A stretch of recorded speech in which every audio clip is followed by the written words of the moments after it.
執鮮花的一個，你我曾在夢裏暗中相約再寫下，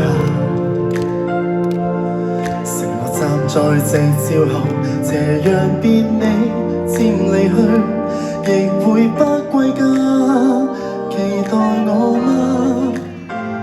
是你嗎？能否輕輕轉身嗎？盼你回來靜聽我的心裏面説話，